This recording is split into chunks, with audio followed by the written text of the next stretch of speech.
সুপ্রিয় শিক্ষার্থীবৃন্দ, আসসালামু আলাইকুম। ইংলিশ ওয়ার্ল্ড গ্রুপে সবাইকে স্বাগত জানাচ্ছি। আজ আমি আলোচনা করতে যাচ্ছি ইংরেজি গ্রামার, স্পিকিং, রাইটিংয়ে আমরা ভুল করে থাকি যেসব ওয়ার্ডস, অর্থাৎ কনফিউজিং ওয়ার্ডস, সেসব ওয়ার্ডস নিয়ে আজকে আমি আলোচনা করতে যাচ্ছি। দেখো, বোর্ডে দুটো কনফিউজিং ওয়ার্ডস দেওয়া আছে, একটি হলো হিস্ট্রি এবং অপরটি হিস্ট্রি।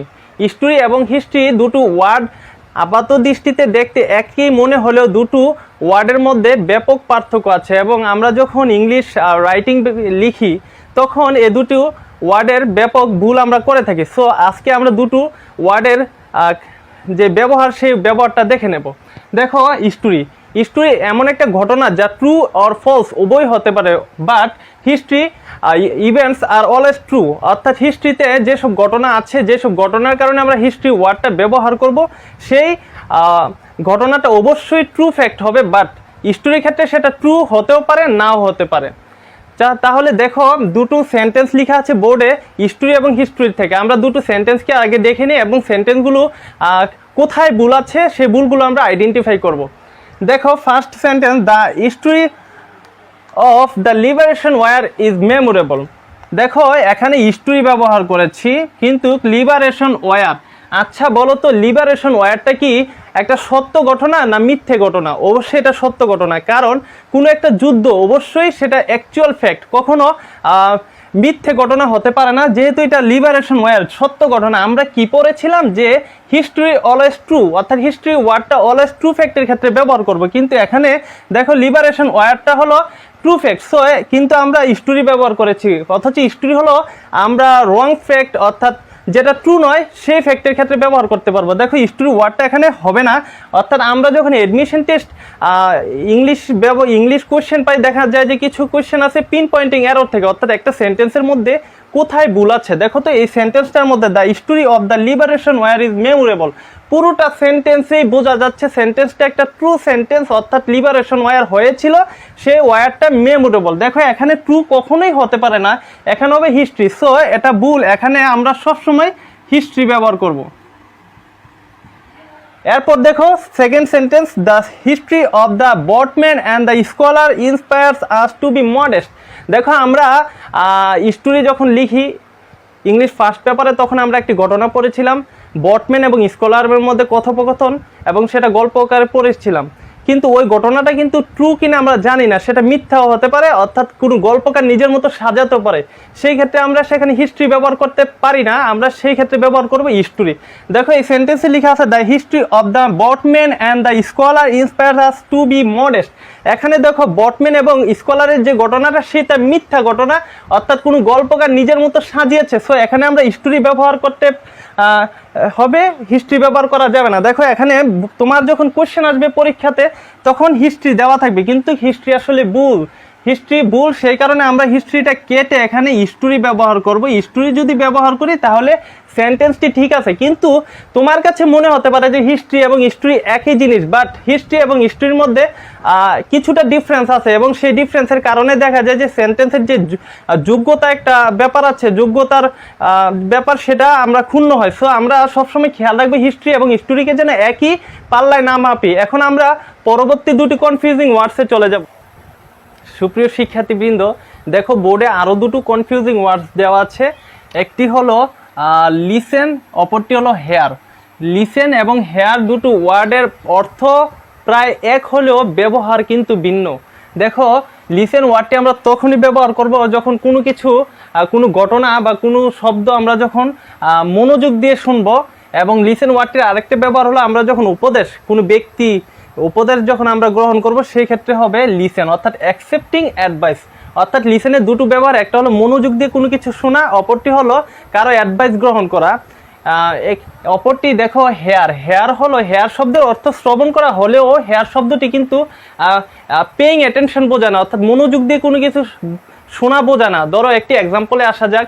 ধরো, তোমরা দুজন বন্ধু আছো, দুজন বন্ধুর মধ্যে একজন বন্ধুর গার্লফ্রেন্ড আছে, এবং তোমরা তিনজন কোনো একটি উদ্যানে ঘুরতে গেলে সেখানে যে দেখলে যে এক বন্ধু অন্য বন্ধুর, সেই বন্ধুর গার্লফ্রেন্ডের সাথে কথা বলতেছে, অপর বন্ধু পাশেই বসা।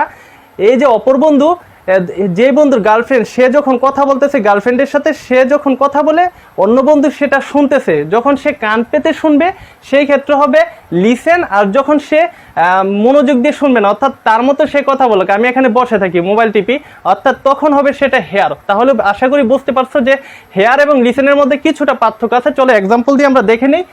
দেখো ফার্স্ট এক্সাম্পলে I was hearing her sweet song. আচ্ছা, কেউ যদি সুন্দরভাবে মিষ্টি সুরে গান গায় সেটাকে আমরা মনোযোগ দিয়ে শুনবো নাকি মনোযোগ দিয়ে শুনবো না, কোয়েশ্চেন রয়ে গেল। কিন্তু আমি বলবো যে মনোযোগ দিয়ে শুনবো। যদি মনোযোগ দিয়ে শোনা বোঝায় তাহলে দেখো হেয়ারিং ওয়ার্ডটা হলো নট পেইং অ্যাটেনশন, অর্থাৎ আমরা অ্যাটেনশন দিব না। কিন্তু এখানে সুইট সং হলো মনোযোগ দিয়ে শোনা, সো এখানে হেয়ারিং হবে না, এখানে হবে লিসেনিং। কিন্তু এখানে কিন্তু আরেকটা ভুল রয়ে গেছে। দেখো লিসেনিং এর পরে, অর্থাৎ লিসেনের পরে প্রিপজিশন টু হয়। যদি দেখো এখানে I was listening her sweet song, এই সেন্টেন্সটি কিন্তু ভুল আছে, কারণ হলো লিসেনিং এর পরে প্রিপজিশন টু বসে, সো এখানে টু যুক্ত হবে, এরপরে হার সুইট সং। দেখো সেকেন্ড সেন্টেন্সে লেখা আছে হি হেয়ার্স হার প্যারেন্টস, অর্থাৎ এখানে তার পিতামাতার আদেশ উপদেশ মেনে চলাকে বোঝায়, advice. So he here's her parents, তার পিতামাতার অ্যাডভাইস সে গ্রহণ করে, উপদেশ সে গ্রহণ করে, উপদেশ সে গ্রহণ করে।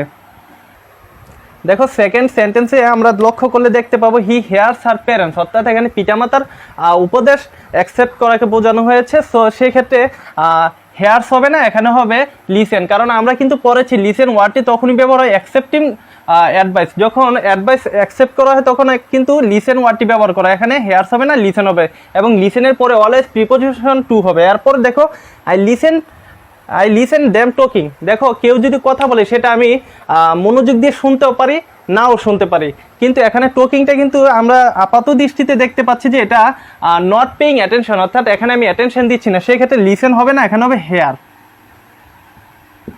এখন আমরা পরবর্তী দুটো কনফিউজিং ওয়ার্ডসে চলে যাব এবং সেগুলো নিয়ে আলোচনা করব। সুপ্রিয় শিক্ষার্থীবৃন্দ, দেখো বোর্ডে আরও দুটো কনফিউজিং ওয়ার্ডস লেখা আছে।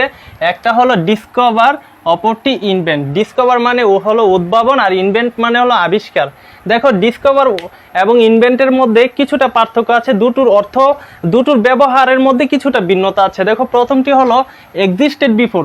ধরো পৃথিবীতে কোনো কিছু ছিল এবং সেটা কেউ খুঁজে পেয়েছে, অথবা কেউ বা উদ্ভাবন করেছে, কেউ সেটাকে আবিষ্কার করেছে, সেক্ষেত্রে হবে ডিসকভার।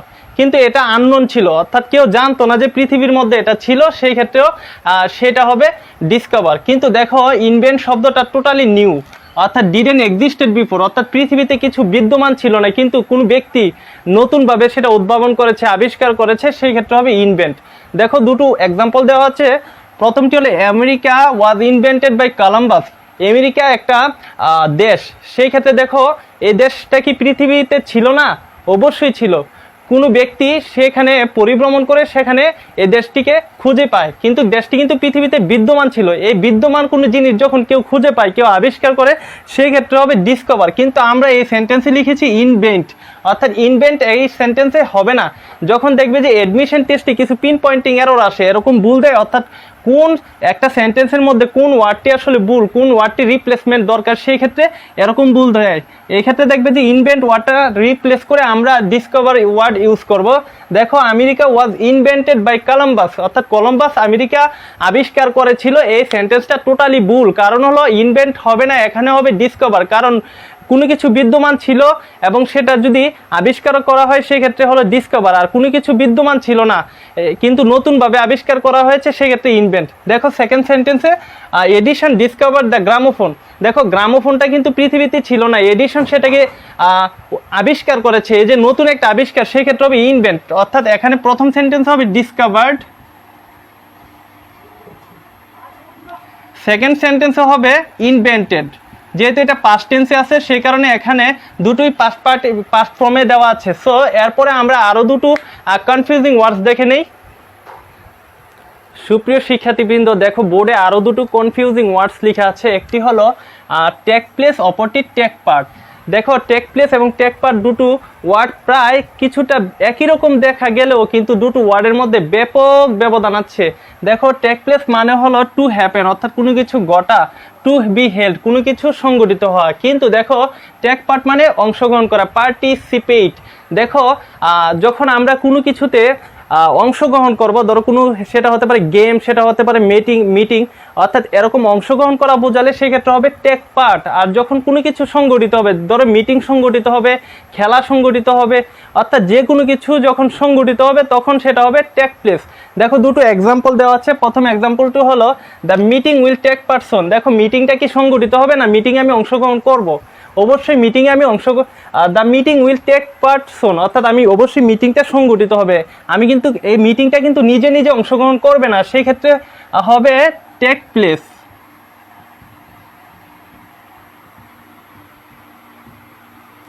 অর্থাৎ এডমিশন টেস্ট ইংলিশের যে পিন পয়েন্টিং এরর, অথবা তোমরা যখন রাইটিং টেস্ট লিখতে যাও, সেটা হতে পারে প্যারাগ্রাফ, হতে পারে কম্পোজিশন, হতে পারে লেটার, যে কোনো জিনিস লিখতে যাও, তখন তোমরা দেখা যায় যে টেক প্লেসের জায়গায় টেক পার্ট অথবা টেক পার্টের জায়গায় টেক প্লেস লেখো।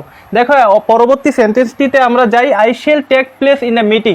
আচ্ছা, আমি তো বলেছি যে টেক পার্ট মানে পার্টিসিপেট করা, এবং টেক প্লেস মানে হলো কোনো কিছু গটা সংগঠিত হওয়া। যখন গটবে সংগঠিত হবে তখন টেক প্লেস হবে, যখন আমি অংশগ্রহণ করব বা কোনো ব্যক্তি অংশগ্রহণ করবে তখন হবে টেক পার্ট।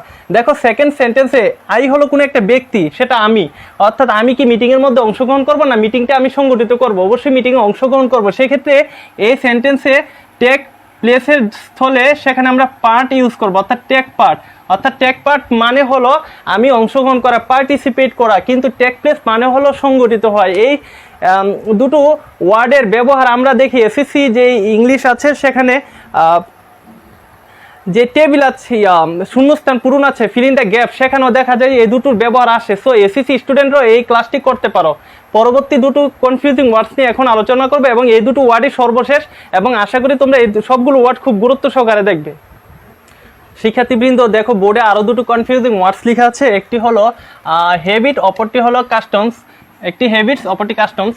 আমরা কিন্তু হ্যাবিট ওয়ার্ডটির সাথে অনেকে পরিচিত আছি, কিন্তু কাস্টমস ওয়ার্ডটির সাথে তেমনভাবে কেউ পরিচিত নয়। কিন্তু একটাভাবে কাস্টমস ওয়ার্ডটির সাথে পরিচিত, যখন আমরা রিলেশনশিপ স্ট্যাটাস দিই ফেসবুকে, তখন দেখবে যে সেখানে কাস্টমস লেখাটি আছে, বাট ওইটা এবং এটার মধ্যে একটু পার্থক্য আছে।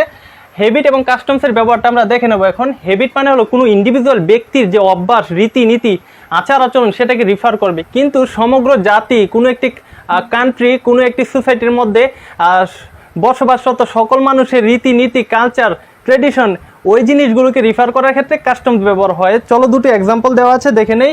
প্রথম এক্সাম্পলে দেখো দেওয়া আছে telling lines is a very bad custom. দেখো কাস্টমস হবে না, কারণ কোনো একজন ব্যক্তি শুধুমাত্র, একটা সমাজের সবাই কিন্তু মিথ্যা কথা বলে না, একটা কান্ট্রির সবাই মিথ্যা কথা বলে না, একটা সমাজ বা কান্ট্রির কিছু কতিপয় লোক মিথ্যা কথা বলে। সো তাদেরকে ইন্ডিভিজুয়াল ধরে আমরা এই সেন্টেন্সটাকে কাস্টমস ইউজ করবো না, আমরা ইউজ করবো হ্যাবিট। দেখো সেকেন্ড সেন্টেন্সে লেখা আছে the Chinese has strange habit. দেখো এখানে চাইনিজ কিন্তু কোনো একটা জাতি, সো জাতির ট্রেডিশন বোঝাতে, জাতির যে অভ্যাস গড়ে ওঠে সেটাকে বোঝাতে আমরা ব্যবহার করব কাস্টমস, হ্যাবিট হবে না। সো এইসব কনফিউজিং ওয়ার্ডসগুলো এডমিশন টেস্ট, এসএসসি, এইচএসসি, বিভিন্ন ধরনের রাইটিংয়ের ক্ষেত্রে ব্যবহৃত হয়ে থাকে, যেগুলো আমরা ভুল করে থাকি। সো ক্লাসটি মনোযোগ সহকারে করবে, আশা করি তোমাদের কাজে আসবে, এবং সেই সাথে গ্রুপের মেম্বার ইনক্রিজমেন্টের ক্ষেত্রে তোমরা সহযোগিতা করে যাবে। আশা করি সামনে সুন্দর সুন্দর নতুন ক্লাস নিয়ে আমি হাজির হব। সেই পর্যন্ত ভালো থাকবেন সবাই। আসসালামু আলাইকুম।